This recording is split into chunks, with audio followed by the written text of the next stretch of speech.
Bon, je dois vous avouer qu'aujourd'hui, on va faire un genre de petite recette estivale improvisée. En fait, je suis allé sur une terrasse il n'y a pas si longtemps et j'avais été vraiment déçu, même si le repas est excellent. On nous avait servi une sangria tout à fait ordinaire. J'avais l'impression de boire une simple sangria pépés. En fait, ils ont juste ajouté quelques quartiers de petits morceaux de pommes dedans, puis c'était moyen. J'ai goûté beaucoup mieux. Alors, pour relever le défi, pour se faire du fun, on va prendre une sangria pépé. Et c'est parce que c'est à base de malt. C'est pas tout à fait aussi bon qu'une vraie sangria faite avec du vin. Mais on va voir ce qu'on peut imaginer. J'ai toujours aimé un petit peu les défis culinaires et c'est ce qu'on va réaliser. Donc, on va passer à la cuisine. Faut juste excuser en avance s'il y a un petit peu de bruit de fond, c'est que je vais vous montrer. En même temps, je suis en train de me préparer un petit repas, moi, là.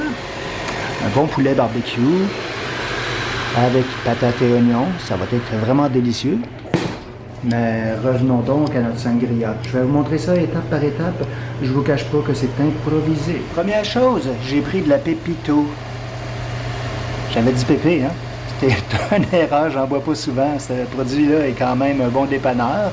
Mais si j'ai choisi de prendre une sangria blanche, c'est que je compte avec les fruits en faire une vraie belle petite œuvre d'art.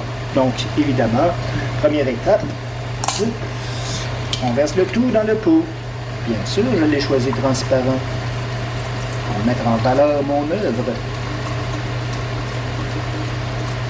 D'ailleurs, vous voyez que ça mousse plus comme une bière que comme du vin. Ça mousse pas à ma connaissance, à moins que ce soit mousseux.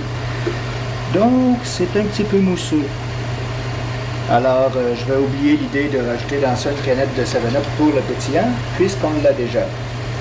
En passant, c'est une sangria à 6,9% d'alcool. J'ai un petit produit ici qui s'appelle Orange Bitter, amer à l'orange. Ça, c'est un produit qui va rehausser ma sangria. C'est 50% d'alcool. Mais évidemment, on en met juste un peu. C'est... Comme vous voyez, il y a un bouchon verseur et j'ai juste à secouer quelques gouttes. Quand même, on va rajouter un petit peu parce que...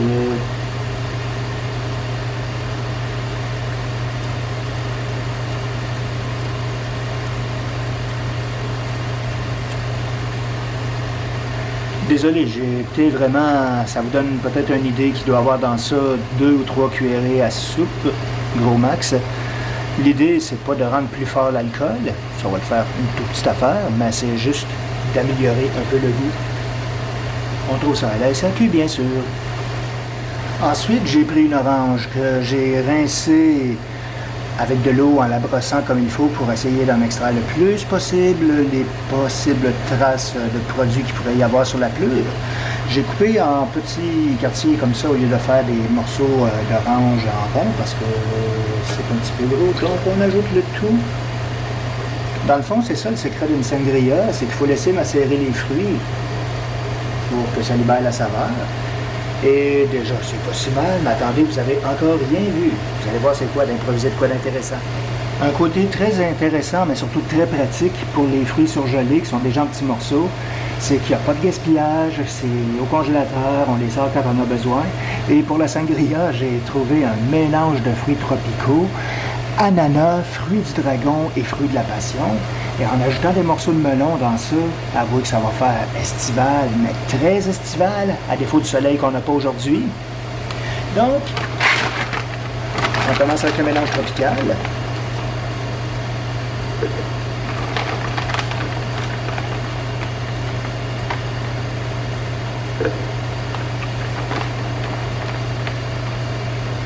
Oui, je suis généreux, je l'avoue. Ça va être presque une salade de fruits quand je vais avoir fini de boire la sangria.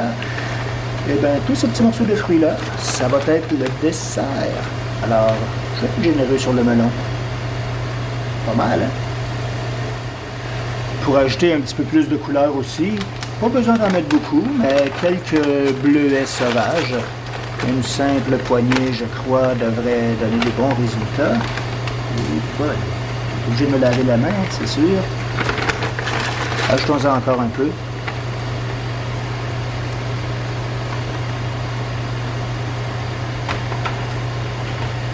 Voilà. Dernière étape déjà, juste brasser le tout un peu.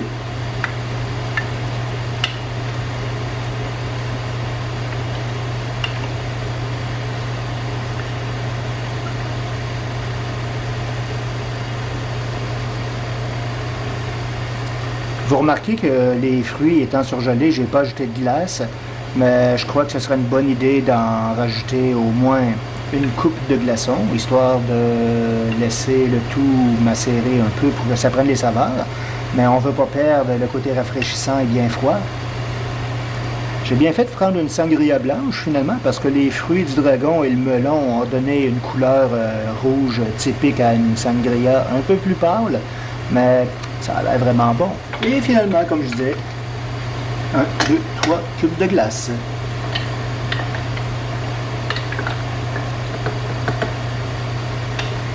Voilà.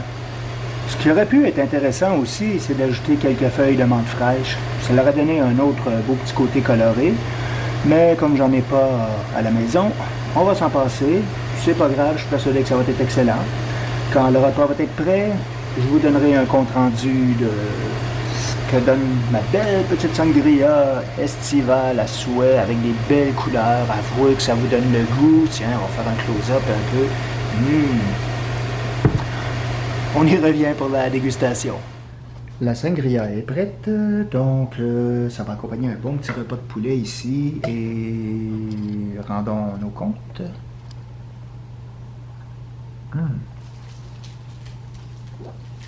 Belle couleur. Bonne saveur. J'aurais mis peut-être un petit peu moins de béton à l'orange, mais c'est quand même très bien réussi. À votre santé. Et comme je vous dis, en gardant les fruits après, qui vont être imbibés de cet alcool, je vais avoir vraiment un bon petit dessert. Bonne journée ou bonne soirée YouTube. Santé encore. Quand je disais que j'allais avoir un dessert concernant la salade de fruits, Christy, c'est parce que je suis déjà bourré, moi, là. Mais bon, un petit jugement.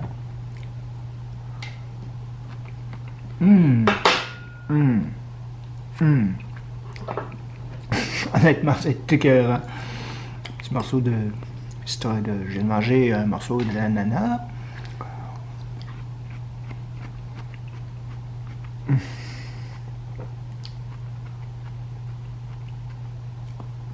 Ah oui, oui, vraiment, avec les melons, c'est bon aussi.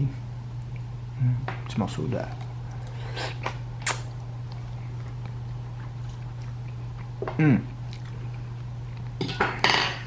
C'était une bonne idée. Bon. Je vais manger ça tranquille, il n'y aura pas de perte. Le reste, je vais mettre ça dans un pot scellé, mais vraiment,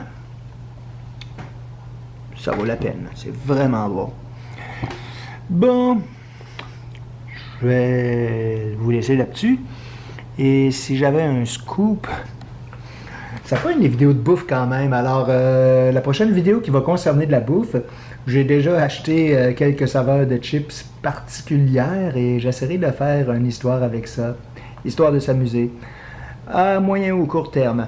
Alors, encore une fois, bye bye.